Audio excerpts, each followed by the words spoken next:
We are now going to talk about domestic violence in Native American communities. I want to bring up here Wanda Heffernan. She is a senior program specialist at a safe place. She manages, besides our emergency shelter, community outreach, teen education, a full panoply. But what she also has held clinical and management positions working with specialized populations, including drug and alcohol recovery for Native Americans, as well as private recovery programs and chronically homeless veterans. Her lifelong passion has been to bring in honor and respect to promote independence and self-determination while providing all the services. So, Wanda, it's yours. Thank you. I really appreciated the comments that about courage. And so I want to commend Carolyn for bringing the Batters Intervention to our conference. I do think that it needs to be presented at all conferences because it's the flip side of how we're going to be as we talked about the two wings. So it was really a joyous moment because I think we brought it up like a year or two ago in one of the collaborative and we got nothing. We were just like blank looks like, oh, yeah, we have to look at this area as well. I'm also going to not speak on my PowerPoint, but the stuff that I'm talking about is available. So if you'd like to, please contact and we can send it to you.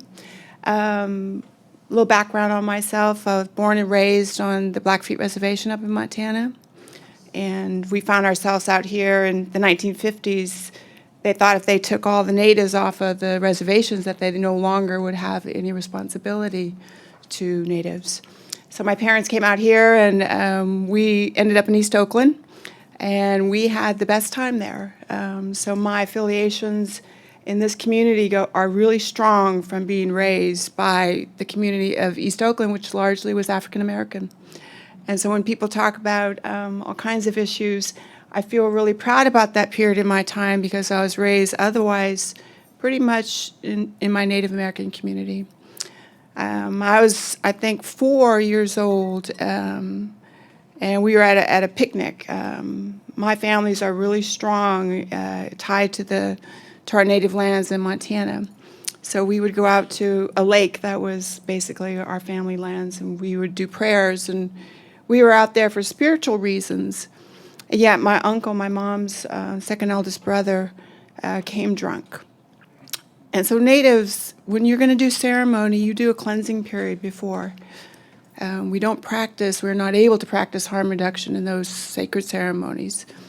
So he came and he was drunk. And he was a very violent man, sober or drunk.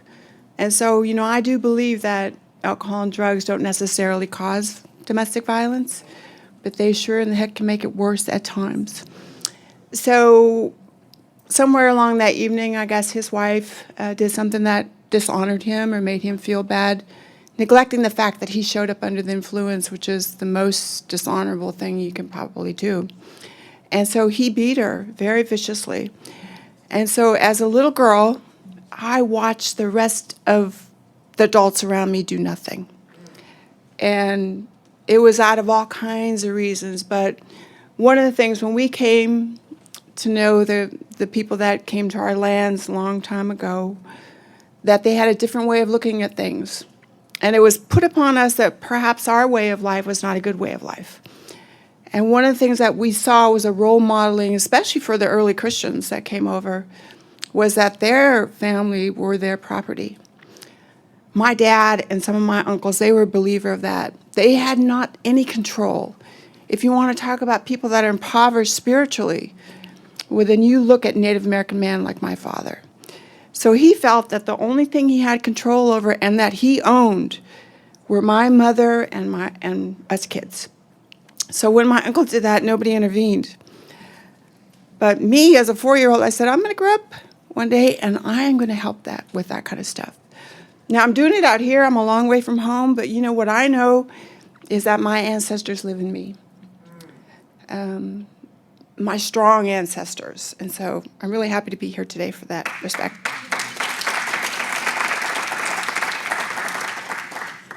My uncle killed my aunt a short time later. So a lot of people, federal land, Alcatraz. I don't know what your experiences are about federal law, but they're really not fair in a lot of ways.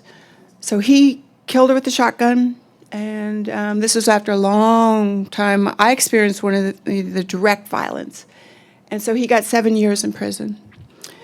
And so in Montana, because the natives, they don't do too well in the general population for whatever reasons. So he got to work out in the land. So he spent his 7 years cutting logs and stuff up, and they call it Deer Lodge, and basically it's not very secure. And I used to write him. I was still quite a young woman, but I was hoping that in prison that he would think about what happened and maybe he could change his ways and come back to the traditionalism that would, I think, help heal him. Because what I saw was a very damaged man that reminded me of my father. And my father was very violent. It was very similar. But my mother got empowered, and she empowered me and my brother and my 3 sisters. So federal law and Native American experience, I think, is very different, but it's not on different than being a Black American in this culture, or anybody who feels that there are so many isms that you have to overcome, that you have to keep domestic violence in the cultural context of what the experience is. And I do appreciate the last conversation, because I think that we're not silos. I think this is one thing Carolyn and I talk about all the time. As long as there's different services without direct communication and responsibility and accountability to one another, that we will then not be as strong in our ways of preventing domestic violence. So the traditional ways that I believe heal spiritually, and I do believe that that's where it starts. And so I think when you are spiritually bereft, or you don't have a way, I think it's very difficult. So traditional ways and the ceremonies, they were meant to heal communities and to keep communities strong. You know, there's people see a lot of our ceremonies, I think, in a way that's good. It's good for you to know about them, but they were very sacred. So how then, if you have a sacred traditionalism towards healing, can you then promote it in a social service kind of a context? So what you might find for a lot of Native American communities is that there is, number one, a very, I think it's a survivorship, as we spoke about. So you don't want to just survive, but you want to be empowered. So you might find the reluctance that I was raised with, where you don't really trust anything that comes in the form of a government body. Because our experiences, which I think has been very paralleled in a lot of other cultures, is you take good care. So then you get to the problem, and especially in the urban setting, where that a family needs some help. And so that resistance that is often seen there, even when we talked about, you know, looking just as violent. So when a lot of times when the first responders come to Native American families, they're not sure what to do. They more often than not in this urban area, they both have records. And there's a very conflicted history on that house or in that family, or known to be that family. So I think that when you get past that resistance, one of the ways that I think is really important to get past the resistance is, as we've spoken about, is that it's okay to say you don't know, that you get back to that human factor, that of being empathetic and to be mindful of how you're approaching people, I think is really important. But if you communicate to a Native American that you get it, that they're not just going to write off and, you know, be able to fully disclose and trust you, that'll go a long way in starting that exact process to open them up to trust you. And so I think that we're not all going to be culturally competent in all areas, but I think for Native Americans that our history was basically with Mother Earth. So we were matrilineal. There would be no good way of life if you did not protect Mother Earth, and if you did not then enjoy and empower maternal things. So for a lot of societies, the woman her lineage was where the man would go and live in her area. And so then you toggle forward to where we are now, where it's not only a very separative kind of community because we have lost, when they talk about needing the whole tribe, they're talking about the international tribe nowadays. I mean, because we are in urban areas. In the Alameda County, Native Americans are about 12%. That's huge. So they are out there. You probably have access to them. You probably talk to them on the phone. I know that at a safe place, we get maybe a handful that identify as Native Americans, and in our shelter, maybe only one a year. But that doesn't match the statistics, so we often think, we need to go that extra yard for having resources. There's 5 million Native Americans in the United States. And I can tell you, when the census people show up on the reservations, people hide. They're like, we don't know who those people are. So my mom was working for Obama's election 4 years ago. And so they told her, well, you need to get all these people and bring them on the bus and come out to, where they had all these big convention places. She said, I will never get them on the bus, let alone give them any kind of education. So she had them all come out to the res and hang out at so-and-so's house. And then the people came, and it was the highest vote that they had ever in the Blackfeet Nation about 4 years ago. So, you have to adapt to what's going to be real for a community. So there's only 5 million of us, and say maybe a little bit higher than that. But the statistics for Native Americans are appalling. And so my talk would give you a lot more resources, but I'll just talk about some of those, and I'll leave you with that, because I think one of the things about solutions is that you have to feel it. And so what I know about today is that you all are feeling me. And so then my impact is for you to think about, gee, the next time that I even think I have a Native American that I'm trying to help, I'm going to toggle back to when Wanda talked to me and said, you know what? I had a woman that made it off the res, made it, past these domestic violence issues that were ingrained in my people in the last couple of generations. So you think about it. So Native American women are raped more often than any other race, and violence is often used directly in that rape. Native American and Alaskan Native women have 2.5 to 3.5 times more likely to be sexually assaulted than all the women in the United States.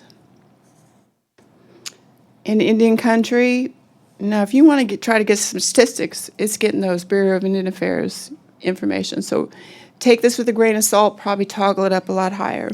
So they studied about 3 years. They only had 537 cases that were documented where somebody said, I experienced domestic violence.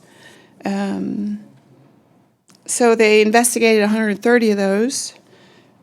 They arrested 128. I thought that was pretty good. And then there were 109 convictions for documented domestic violence. So if you look at the statistics, and that's federal government, so it's a little bit different where we're talking, where we're basically now we're in the we're under state law here. It's abysmal.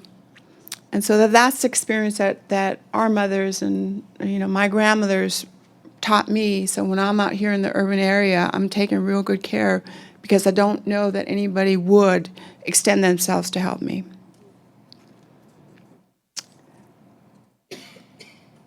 So the average annual rate of rape and sexual assault, so if we expand it, because this has been a little bit better studied, it's for Native Americans, it's 3.5 times higher than all the other races. And Native American women, for those that are well versed in domestic violence lethality and how you look at how are you best able to estimate the risk that a woman is going to be exposed to. So stalking is a big one. We all know that when you take make those choices to stalk another individual, that it makes it more dangerous, and the lethality rate is toggling up.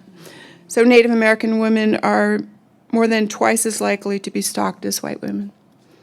And so you're just adding to those statistics where not only is it more violent per capita, but the lethality is way high. Mm-hmm. The other thing I'll leave you with is that they study domestic violence as far as intraracial or interracial. So by and large, for most communities and most cultural groups, it's intra, so it's within the racial context. For Native Americans, about 69% are interracial, and they happen to be with Native American women that are then harmed by Caucasian men. All right.